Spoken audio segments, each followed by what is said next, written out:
Take your shirt off. Hey, take your shirt off. What about your titties? All his back, I can draw a sailboat on it, connecting the dots. I'm black. You didn't show up with a clean on your forehead this time, bitch. What'd you say?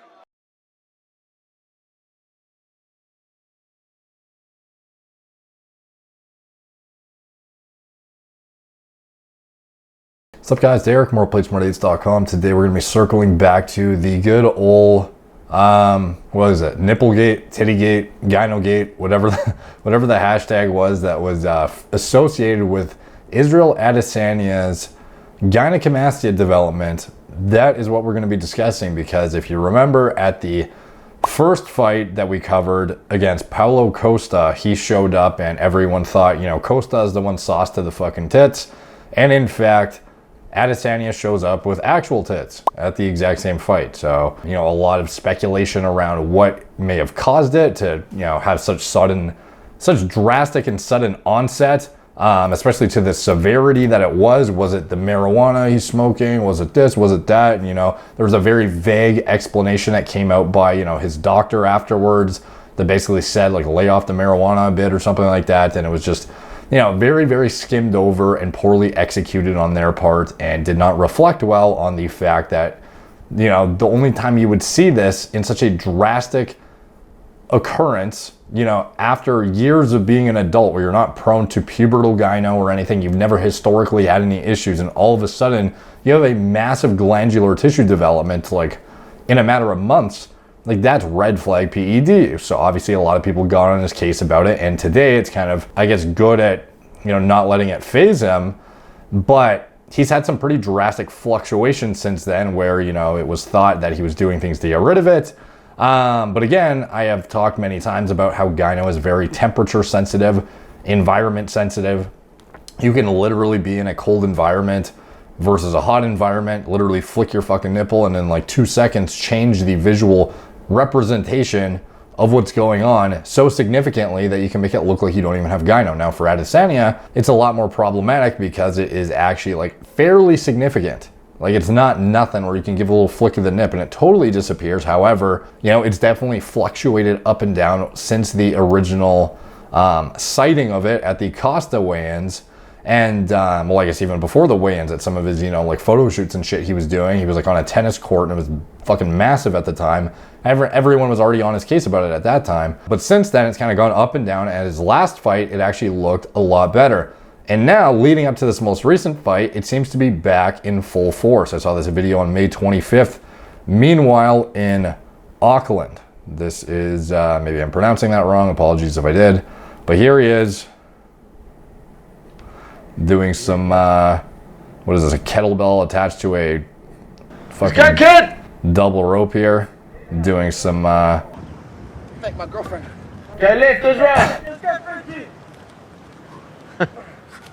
Yeah, Frenchie can't believe. So, as the guy is doing his backpedaling, you can see the actual glandular mass jiggling up and down underneath his chest here.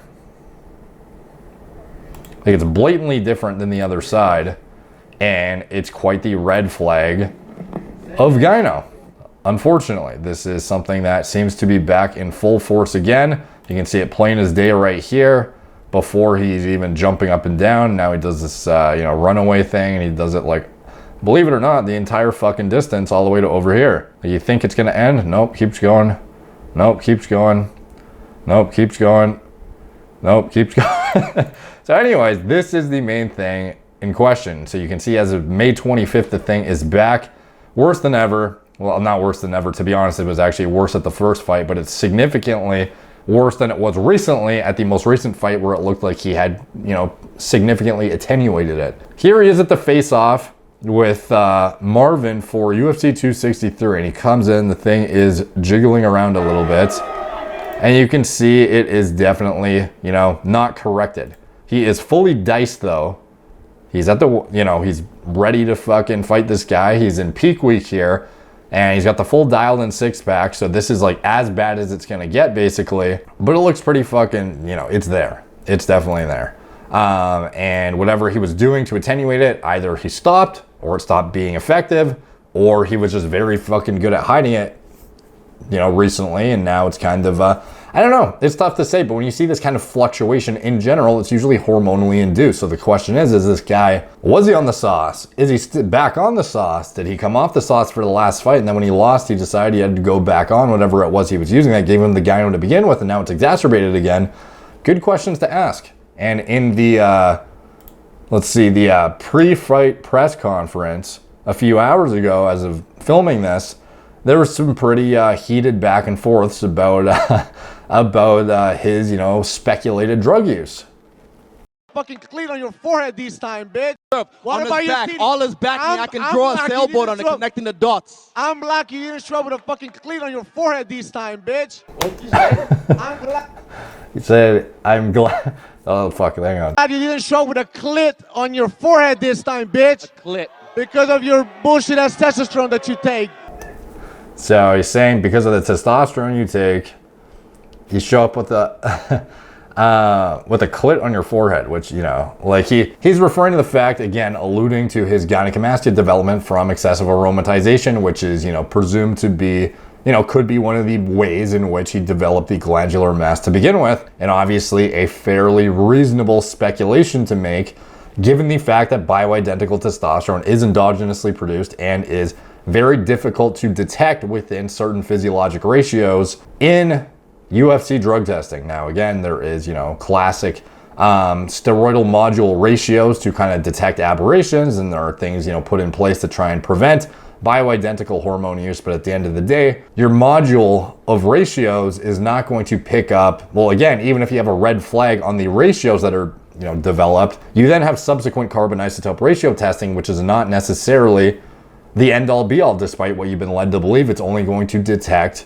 plant-derived testosterone, essentially. If it's not derived from plant tissue, well, guess what? It can actually skirt the carbon isotope ratio test and, in fact, make you undetectable, essentially, despite the fact that you might have had a red flag on the initial screening parameters. So anyways, he says, you got I'm surprised you didn't show up with a clit on your forehead, getting pretty heated, getting into the PED discussion. Now, later in the press conference, they actually, Israel throws it back in his face and talks about him being on gear. Is that a good thing for you? Does that kind of get you more up for this fight? Hey, man, I'm not vegan. I like that beef. Trust me, I like beef when it's between Italian people beef, like Semwick. 100%. Italian beef. Hey, his beef is already steroided up. He's in that horse Oh meat. my God, it's crazy what this. Trust fuck me, he's eating that horse talking meat. about, like. So he's like, who the fuck is this guy with the gyno to be telling me about steroid use? He's the one showing up with titties, man. That ain't normal. I'll That tell you ain't normal. something. You can You can see look my who's physique pushed throughout up my with whole me. career. There was never a change. 100% Italian, natural, clean beef. Yeah, so again, like he has a point. Israel historically, like when you see massive fluctuations in anything hormonally derived, it's a red flag. If you go your entire career without gyno, and then you just suddenly fucking have it, like what's going on, dude? Like you've had, if I recall correctly, he had imaging done to see what's going on. He's had doctors' opinions, and he still does not have a good explanation for what the fuck is going on. It's definitely suspicious. Like you think if he wanted to cover his ass, he would have come out with a more elaborate medical disclaimer about what is going on with his situation rather than just brushing over it and being like, oh, it might be the weed I'm smoking. Like, dude, like how much fucking weed are you goddamn smoking, dude? Like how many guys do you know who didn't have gyno their entire lives and have been smoking weed for years on end, and then suddenly, in their early 30s, now all of a sudden the weed is, causing an uptick, and all of a sudden you have not just a little bit of glandular tissue development, like a fucking massive lump, dude. Like very, very noticeable, to the point where it's like, this would be indicative of like a fairly significant cycle for most people with like very mismanaged hormones. And, you could argue that the likelihood is higher that it was, bioidentical hormones too, because it's not like you can deploy ancillaries alongside your bioidentical hormones to keep things like estrogen levels at bay, because you can't use synthetic compounds that are easily picked up through USADA's GCMS testing. So if you wanted to use Arimidex or anastrozole or aromasin or letrozole to try and attenuate, you notice some glandular development, you're like, holy fuck, I can't handle the shit even while I'm on it. And if I come off and I crash my system, I'm going to be even more prone to gyno. But I can't even use an AI or a fucking SERM, because if I use it, it's going to get picked up on the drug test. So it's kind of a weird spot these guys are put in if in fact he was using bioidentical hormones and was trying to get away with it and had gyno development and couldn't do anything to attenuate it at the same time because it would have made him pop on a test. So interesting corner to be backed into if it is indeed what was the root of the issue. Say the same for you.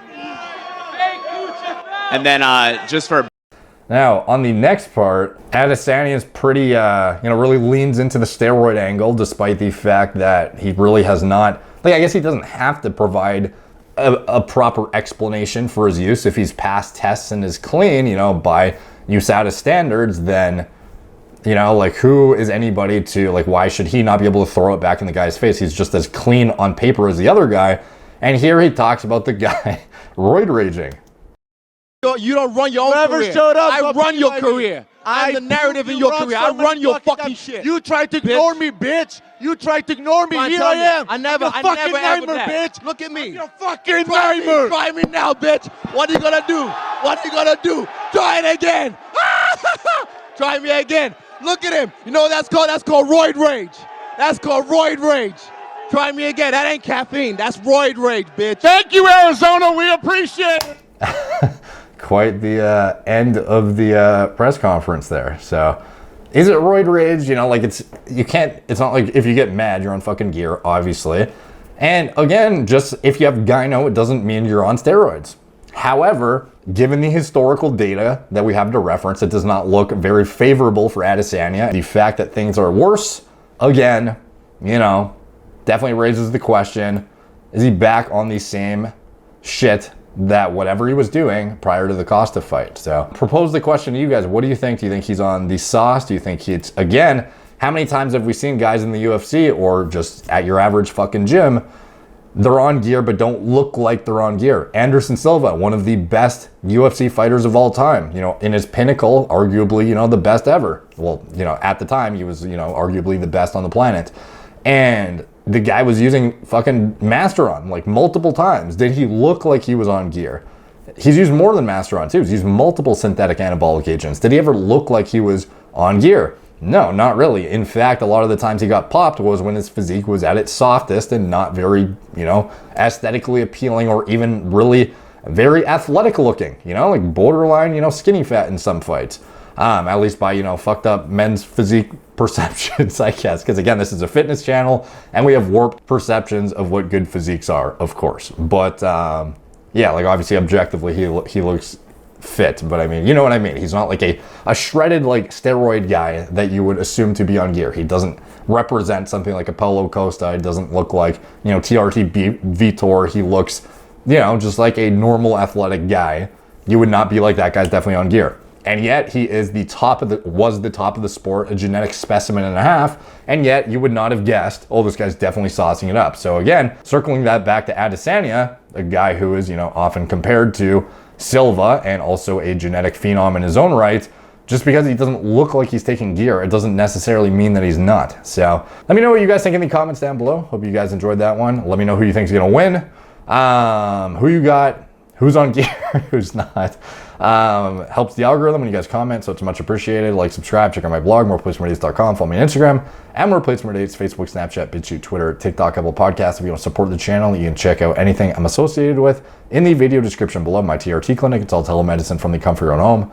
Gorilla Mind, nootropic formulas, Gorilla Mode, pre-workout formulas I designed myself from scratch.